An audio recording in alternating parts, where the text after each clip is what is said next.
Let us start with the next section, section 194p. What is 194p? Income of specified senior citizen. ఒక specified senior సిటిజన్కి వస్తున్న income గురించి మాట్లాడుతుంది section 194p. ఏమంటుందంటే ఎప్పుడైనా సరే ఒక స్పెసిఫైడ్ బ్యాంకు ఈ స్పెసిఫైడ్ సీనియర్ సిటిజన్కి పే చేసేటప్పుడు టీడీఎస్ డిడక్ట్ చేయాలి. ఎంత డిడక్ట్ చేయాలి అంటే చెప్పలేదు క్లియర్గా. రేట్స్ ఇన్ ఫోర్స్ అంటాడు. రేట్ ఇన్ ఫోర్స్ అంటాడు, క్లియర్గా చెప్పలేదు. రేట్ ఇన్ ఫోర్స్ అని చెప్పాడు. ఓకే, థ్రెష్ హోల్డ్ లిమిట్ ఏమైనా ఉందంటే zero, there is no threshold limit. ఇప్పుడు సరే, ఇప్పుడు నువ్వేమన్నావు అంటే పే చేస్తున్నవాడు స్పెసిఫైడ్ బ్యాంక్ అయి ఉండాలి అన్నావు. ఆ స్పెసిఫైడ్ బ్యాంక్ అంటే ఎవరు అంటే షెడ్యూల్డ్ బ్యాంక్స్ అందరూ కూడా స్పెసిఫైడ్ బ్యాంకే. Okay, SBI is a specified bank. Okay, ఇప్పుడు స్పెసిఫైడ్ సీనియర్ సిటిజన్ అంటే ఎవరు? నార్మల్గా మనకి ఏం తెలుసు, సీనియర్ సిటిజన్ అంటే తెలుసు, ఎవరైతే ఏజ్ మోర్ దాన్ 60 ఇయర్స్ ఉంటుందో వాళ్ళని సీనియర్ సిటిజన్స్ అంటాం. ఇక్కడ కానీ ఏమన్నాడంటే స్పెసిఫైడ్ సీనియర్ సిటిజన్ అన్న టర్మినాలజీ వాడాడు. Who is specified senior citizen అంటే వాడు ఏ వ్యక్తి అయినా సరే స్పెసిఫైడ్ సీనియర్ సిటిజన్ అవ్వాలంటే 3 కండిషన్స్ ఫుల్ఫిల్ చేయాలి. ఫస్ట్ కండిషన్ ఏంటంటే అతని age more than or equal to 75 years ఉండాలి. And he should only one income, that is pension income మాత్రమే ఉండాలి. ఆ ఇన్కమ్ కూడా ఎందులో పడాలంటే స్పెసిఫైడ్ బ్యాంక్ అకౌంట్లో పడాలి. ఓకేనా? దీనితో పాటు he can have interest income, ఇతనికి ఇంట్రెస్ట్ ఇన్కమ్ కూడా ఉండొచ్చు. But there is a condition. ఈ ఇంట్రెస్ట్ ఇన్కమ్ ఇక్కడ చూద్దాం, 2 స్పెసిఫిక్ కేసెస్లో మాట్లాడదాం. ఒకటి, ఇంట్రెస్ట్ ఇన్కమ్ ఎక్కడి నుంచి వస్తుంది? స్పెసిఫైడ్ బ్యాంక్ నుంచి వస్తుంది అనుకో, then he is a specified senior citizen. కాదు, నాట్ ఏ స్పెసిఫైడ్ బ్యాంక్ అయితే ఏం చెప్పాం అంటే అతన్ని ఏమంటాం? He is not a specified senior citizen. ఇలా అవ్వడం వల్ల మనకు వచ్చిన అడ్వాంటేజ్ ఏంటి? ఫస్ట్, స్పెసిఫైడ్ సీనియర్ సిటిజన్ అయితే ఏంటంటే అడ్వాంటేజ్, అతను he not required to file return of income file చేయాల్సిన అవసరం లేదు. ఒకవేళ అతను గనక నాట్ స్పెసిఫైడ్ బ్యాంక్ లోన్ తీసుకుంటే గనక అప్పుడేమంటాం? రిటర్న్ ఆఫ్ ఇన్కమ్ అనేది ఫైల్ చేయాలి. ఓకే, సో ఇక్కడ మెయిన్ డిస్కషన్ అంతా వీడికి ఈ కండిషన్స్ ఫుల్ఫిల్ చేస్తే థ్రెష్ హోల్డ్ లిమిట్ ఏమీ లేదు. ఇక్కడ మన పాయింట్ ఆఫ్ వ్యూ ఏంటంటే వాడు రిటర్న్ ఆఫ్ ఇన్కమ్ ఫైల్ చేయాలా చేయక్కర్లేదా? In case he is a specified senior citizen అయితే నువ్వు రిటర్న్ ఆఫ్ ఇన్కమ్ ఫైల్ చేయక్కర్లేదు. ఎప్పుడు అక్కర్లేదు? నువ్వు ఎప్పుడైతే స్పెసిఫైడ్ బ్యాంక్ నుంచి నువ్వు ఇన్కమ్ పేమెంట్ రిసీవ్ చేసుకుంటున్నావో అప్పుడు ఆ స్పెసిఫైడ్ బ్యాంక్ వాడే నీకు టీడీఎస్ డిడక్ట్ చేసేసి నీకు పే చేస్తాడు, కాబట్టి నువ్వు రిటర్న్ ఆఫ్ ఇన్కమ్ ఫైల్ చేయక్కర్లేదు. ఓకే, ఇది మొత్తం crux of the section 194p. ఒకసారి చూద్దామా? దీనికన్నా ముందు అంతే చాలు, ఒకసారి థియరీ బుక్కిష్గా మాట్లాడేసుకుని దాని తర్వాత మళ్ళీ ఇంకో 2 సెక్షన్స్ మాట్లాడదాం.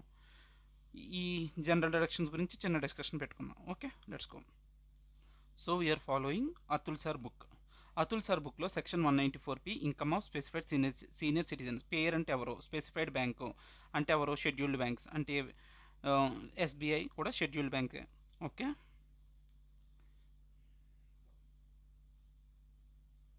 ఓకే, పే ఎవరు? Specified senior citizen. ఆ స్పెసిఫైడ్ సీనియర్ సిటిజన్ అవ్వాలంటే మనకున్న కండిషన్స్ 3 కండిషన్స్. ఒకటి, అతని ఏజ్ 75 ఇయర్స్ ఆర్ మోర్ ఉండాలి. He should have pension income ఉండాలి. And no other income except interest from same, ఇక్కడ చూడాలి పదాలు, from same specified bank in which he is receiving pension income. అంటే ఏం చెప్తున్నాడు? ఈ పెన్షన్ ఇన్కమ్ ఏ బ్యాంక్ అకౌంట్లో అయితే పడుతుందో ఈ బ్యాంక్ అకౌంట్ ఏదై ఉండాలి? స్పెసిఫైడ్ బ్యాంక్ అకౌంట్ అయి ఉండాలి, స్పెసిఫైడ్ బ్యాంక్ అకౌంట్. అండ్ ఇతను జనరేట్ చేస్తున్న ఇంట్రెస్ట్ కూడా ఎందులో జనరేట్ చేయాలి? ఈ స్పెసిఫైడ్ బ్యాంక్ అకౌంట్లోంచే జనరేట్ చేస్తే అప్పుడు వాడిని ఏమంటామంటే స్పెసిఫైడ్ సీనియర్ సిటిజన్ అంటాం.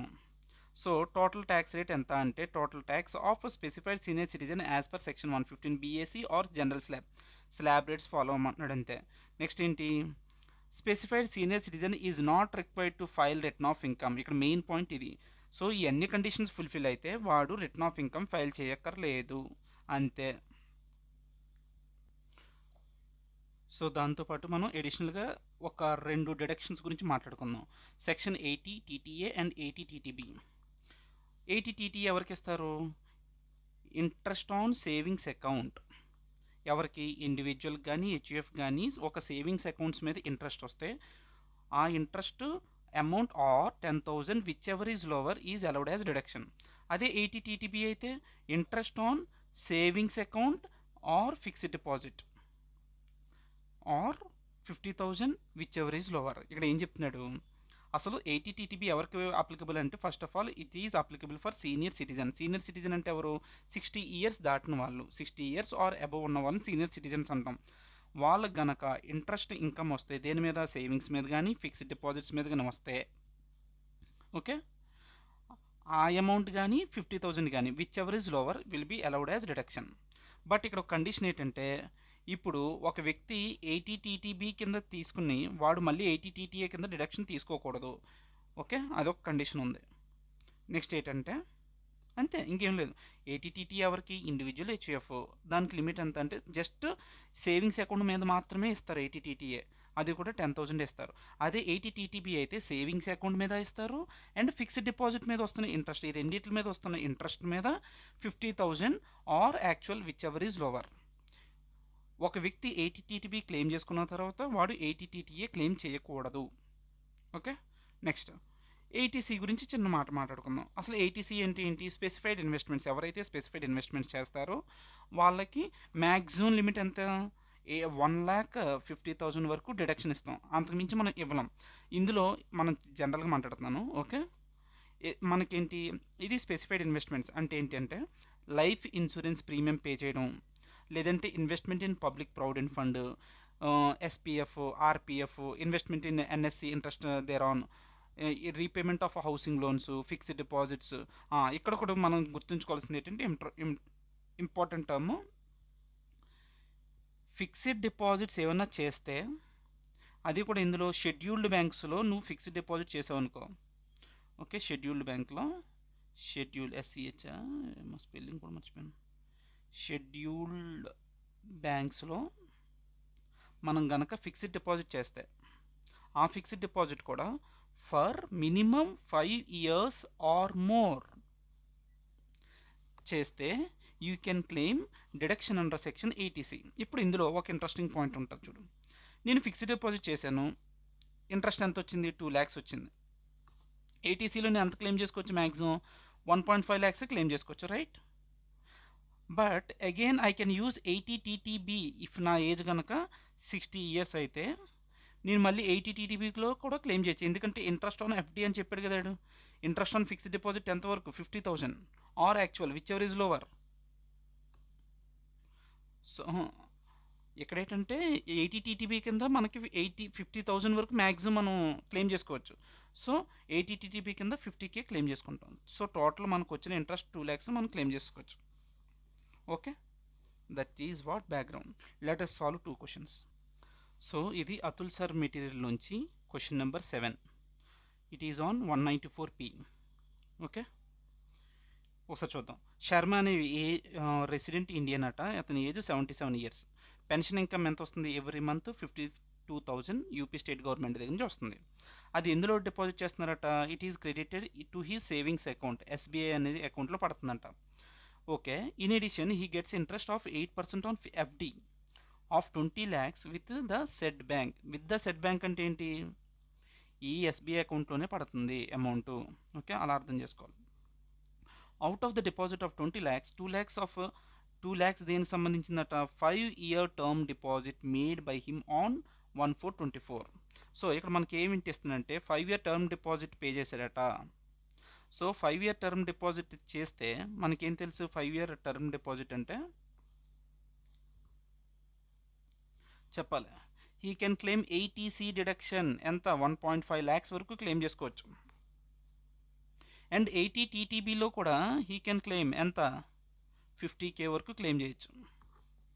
అది next, interest on savings bank credited to his account. SBI savings account ఎంత? 9,500. ఎస్బీఐ సేవింగ్స్ అకౌంట్ అనగానే 80 టీటీఏ రావాలి. బట్ ఎవడైతే 80 టీటీబీ క్లెయిమ్ చేసుకుంటాడో 80 టీటీఏ అప్లికబుల్ కాదు. సో ఆ డిడక్షన్ రాదు వీడికి. ఓకేనా? వాడు మనల్ని ఏమి అడిగాడు, from the above facts compute the total income and tax liability of mister Sharma assuming that the ఈ has not opted for section 115 BAC. What is section 115 BAC? New tax regime అనమాట. అంటే ఏంటి, వాడు న్యూ ట్యాక్స్ రెజ్యూమే తీసుకోలేదు, old ట్యాక్స్లోనే చేస్తున్నాడు. Okay, old ట్యాక్స్లో అంటే he can claim deductions. So మనకి ఫస్ట్ ఏం ఇచ్చాడు, శాలరీలో పెన్షన్ ఇన్కమ్ ఉంది ఎంత, every month 52,000. Okay, every month ఎంత, 52,000 into 12 months, so 6,24,000. Standard deduction ఇప్పుడు కూడా మనం 50,000 ఇస్తాం. నెక్స్ట్ ఏముంది, ఇన్కమ్ ఫ్రమ్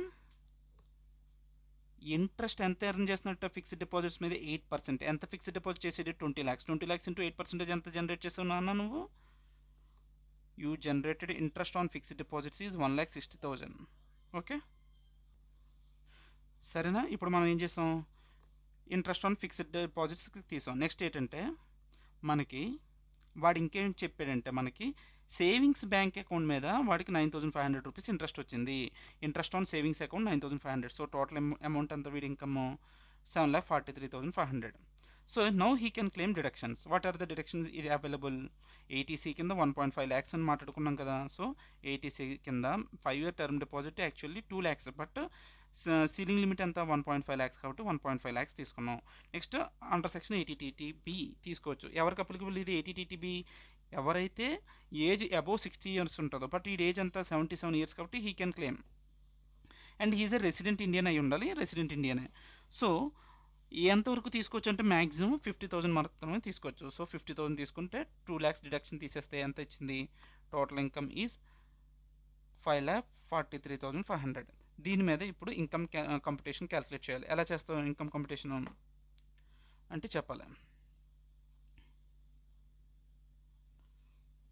ఫస్ట్ 3 lakhs వరకు, ఇది ఎవరిది, ఏజ్ 60 years అబోవ్ అంటే వీళ్ళకి basic exemption limit up to 3 lakhs. Okay, 3 lakhs వరకు 0. 3 lakhs తర్వాత ఏంటి, 2 lakhs మీద 5%.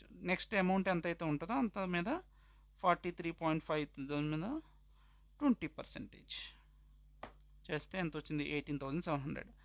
18,700 మీద అంతే కదా, ఒకసారి 2 lakhs ఇంటూ 5%, 10,000, ఇది 10K, 43,500 ఇంటూ 20%, 8,700. రెండు కలిపి 18,700. ఎడ్యుకేషన్ సెస్ యాడ్ చేసాం 748. సో ట్యాక్స్ లయబిలిటీ ఎంత, ఇంత. సో టోటల్ రౌండింగ్ ఆఫ్ ఇంత అనమాట. ఇప్పుడు ఫస్ట్ టోటల్ ఇన్కమ్ క్యాలిక్యులేట్ చేసాం, దాని మీద టోటల్ ట్యాక్స్ ఎంత పే చేయాలో చెప్పేసాం. ఇప్పుడు నెక్స్ట్ క్వశ్చన్ ఏంటి, what would be the amount of tax deductible at source by SBI assuming that the same is a specified bank? Is Mr. Sharma required to file return of income if tax deductible at source has been fully deducted? Examine. ఏం చెప్తున్నాడు ఇప్పుడు, TDS ఎంత deduct చేయాలి అని చెప్పాడు. First of all SBI అనేది specified బ్యాంకే. So వాళ్ళు ఏం చేయాలి, టీడీఎస్ డిడక్ట్ చేసి మిగిలిన అమౌంట్ని ఆ ఇండివిజువల్కి పే చేస్తాం. అంటే ఏదైతే డిడక్ట్ చేశారో అది సెంట్రల్ గవర్నమెంట్కి రెమిట్ చేయాలని చెప్పాడు. ఆ మిగిలిన అమౌంట్ వీడు మిస్టర్ శర్మకి పే చేస్తాడు. అయితే mister Sharma is not required to file return of income. ఎందుకంటే వాడు స్పెసిఫైడ్ సీనియర్ సిటిజన్ కాబట్టి, అండ్ వాడికి పే చేస్తున్న బ్యాంక్ కూడా స్పెసిఫైడ్ బ్యాంక్ కాబట్టి నాట్ రిక్వైర్డ్. అదే క్వశ్చను వాడు ఏమన్నాడంటే, is Sharma required to file return of income if fixed deposit 20 lakh was with Canara bank. ఇది నువ్వు గమనించాలి. కెనరా బ్యాంక్లో గనక నువ్వు ఫిక్స్డ్ డిపాజిట్ చేస్తే అప్పుడు నువ్వు రిటర్న్ ఆఫ్ ఇన్కమ్ ఫైల్ చేయాలా. ఫస్ట్ ఆఫ్ ఆల్ నువ్వు పెన్షన్ ఇన్కమ్ ఎందులో రిసీవ్ చేసుకుంటున్నావు అంటే, pension income you are receiving in SBI. నువ్వు ఇంట్రెస్ట్ ఇన్కమ్ కూడా జనరేట్ చేయాల్సింది SBIలోనే. అప్పుడే నేను ఏమంటాం, స్పెసిఫైడ్ సీనియర్ సిటిజన్ అంటాం. నువ్వు అలా కాకుండా నువ్వేంటి కెనరా బ్యాంక్లో చేస్తున్నావు అంటే నీకు పెన్షన్ వస్తున్న అకౌంట్ వేరు, నువ్వు ఇంట్రెస్ట్ జనరేట్ చేసిన అకౌంట్ వేరు కాబట్టి నువ్వేం చేయాలి, రిటర్న్ ఆఫ్ ఇన్కమ్ ఫైల్ చేయాలి అంటాం. అదే చూడు, if the fixed deposit 20 lakh is with bank other than SBI, which is the bank where his pension is credited, then Sharma would not qualify as a specified senior citizen. In this case, Sharma would have to file his return of income under section, since his total income without giving effect of deduction under chapter 6 exceeds the basic exemption limit. నీకు chapter 6 deductions ఇవ్వకముందు నువ్వు basic exemption limit దాటేసావు ఎంత, 7,43,500. So you have to file return of income. ఇదంతా normal రా. ఇప్పుడు ఒకటి actually ఇక్కడ లేదు. నాకు వచ్చిన డౌట్ ఏంటంటే I will tell my doubt now. TDS deduct చేయాలి, ఎంత డిడక్ట్ చేయాలన్నది క్వశ్చన్. మనకేమన్నా టీడీఎస్ ఎంత పర్సెంటేజ్ అని చెప్పాడంటే సెక్షన్లో ఎక్కడ చెప్పలేదు. సరే, మనకి ఎక్కడ చెప్పలే. సో ఇప్పుడు టీడీఎస్ ఎలా డిటర్మైన్ చేయాలి అంటే, నేను స్టడీ మెటీరియల్ చూశాను, నాకు ఎక్కడ దొరకలేదనమాట. అయితే చాట్ జీపీటీలో వెతికితే వాడు ఎలా క్యాలిక్యులేట్ చేస్తున్నాడంటే చెప్తాను. సో మన టోటల్ పెన్షన్ ఇన్కమ్ ఎంత? 6,24,000 రైట్. 6,24,000 pension income. మరి టోటల్ ఇన్కమ్ ఎంత? 7,43,500. 7,43,500 చేస్తే ఎంత వస్తుంది? 6,24,000 డివైడ్ బై 7,43,500 చేస్తే ఎంత వచ్చిందంటే 0.839. అంటే మన పెన్షన్ ఇన్కమ్ కాంట్రిబ్యూషన్ ఎంత? 0.839%. సో మనం టోటల్ పే చేయాల్సిన అమౌంట్ ఆఫ్ ట్యాక్స్ ఎంత? 19,450 into 0.839 belongs to pension right. Okay, 0.839 into 19,450 gives me 16,318. టోటల్గా టీడీఎస్ ఎంత డిడక్ట్ చేయాలంటే ఇంత నేను అనుకుంటున్నా. This is my understanding as per ChatGPT analysis. So ఎక్కడ నాకు బుక్స్లో దొరకలేదు కాబట్టి నేను ఇలా చేసి అర్థం చేసుకున్నా. సో మొత్తం ఈ స్పెసిఫైడ్ బ్యాంక్ ఏదైతే ఉందో టీడీఎస్ ఎంత డిడక్ట్ చేయాలి? 16,318 టోటల్గా డిడక్ట్ చేస్తుంది. అంటే ఎవ్రీ మంత్ ఎంత డిడక్ట్ చేయాలి? ఇది డివైడెడ్ బై 12 చేసేస్తా. Divided by 12. So every month వాడు ఎంత డిడక్ట్ చేయాలంటే 1359 అంటే 1360 డిడక్ట్ చేయాలని అనుకుంటున్నాను. Okay, that is my understanding. Okay, let's go to the next question. Question number 41. Same ఇదే టాపిక్ మీద ఉంది. Question number 41. ఓకే,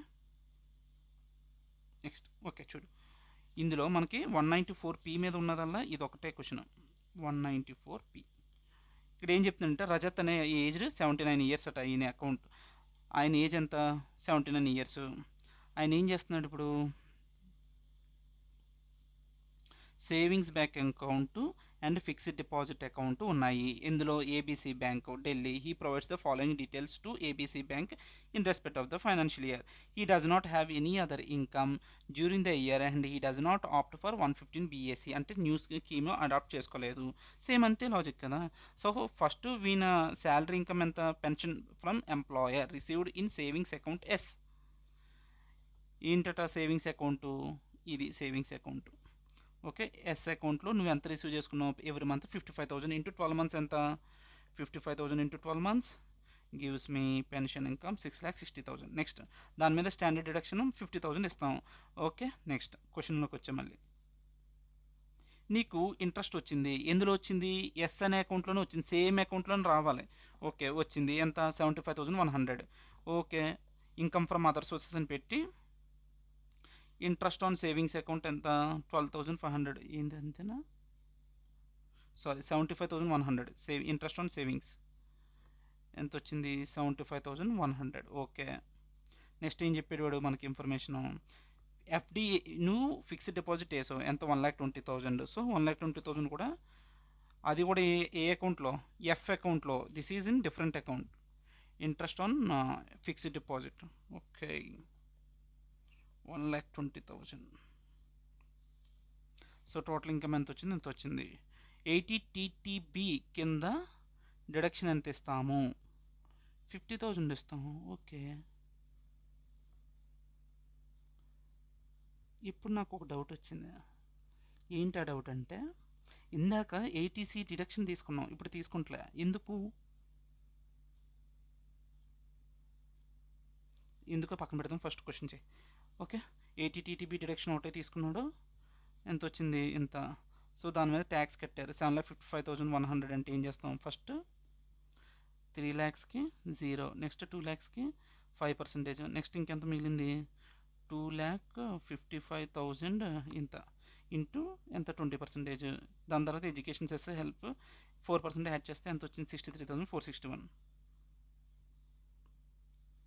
ఇక్కడ ఏదో థియరీ ఇచ్చే చూడు. Is also received his bank account as per 194B. Specified bank is required to deduct TDS on the basis of rates in force on total income of Rajat. Computer is after giving effect on deduction chapter 6 rebate allowable. ఏంది? So answer అయితే ఇదే. But నాకు వచ్చిన question అర్థమైంది కదా నీకు. ఇక్కడ 80C deduction ఎందుకు ఇవ్వట్లేదు? That is my question. ఎందుకంటే నేను అనుకోవడం ఏంటంటే ఫిక్స్డ్ డిపాజిట్ అకౌంటు ఫిక్స్డ్ డిపాజిట్లో వచ్చింది వీడికి. ఓకే, 1 సెకండ్ నాకు. సో ఇక్కడ నేను ఒక తప్పు చేశాను. ఏంటి ఆ తప్పు అంటే, ఏటీసీ రావాలంటే మినిమం ఫిక్స్డ్ డిపాజిట్ 5 ఇయర్స్ ఉండాలి. ఇక్కడ ఎక్కడన్నా చెప్పాడు నీకు క్వశ్చన్లో వాడు మినిమం 5 ఇయర్స్ ఫిక్స్డ్ డిపాజిట్ చేసాడని చెప్పలేదు. అందుకనే వాడికి ఏటీసీ డిడక్షన్ ఇవ్వలేదు. First point. నెక్స్ట్ పాయింట్ ఏంటంటే, నువ్వేం సరిగ్గా చదవలేదు. నేను ఏంటి, సేవింగ్స్ బ్యాంక్ అకౌంట్ ఎస్ and fixed deposit account with ABC. Savings account fixed deposit account ఎవరితో ఉంది? ఏబీసీ బ్యాంక్తోనే ఉంది. ఓకే, అండ్ వాడు శాలరీ రిసీవ్ చేసుకున్నది కూడా, పెన్షన్ ఏదైతే రిసీవ్ చేసుకున్నాడో అది కూడా ఏది ఏబీసీ బ్యాంక్తోనే. కాబట్టి హీ కెన్ అవైల్. ఏం అవైల్ చేసుకోవచ్చు? రిటర్న్ ఆఫ్ ఇన్కమ్ ఫైల్ చేయకుండా ఎస్కేప్ అవ్వచ్చు మనోడు, అంతే. ఏటీసీ ఎందుకు రావలేదు అంటే, why ATC is not claimed because it is not a fixed 5 years deposit కాదు కాబట్టి జస్ట్ ఫిక్స్డ్ డిపాజిట్, అందుకనే 80TTB ఇచ్చాం. Okay, with this we're done with this section. Thank you.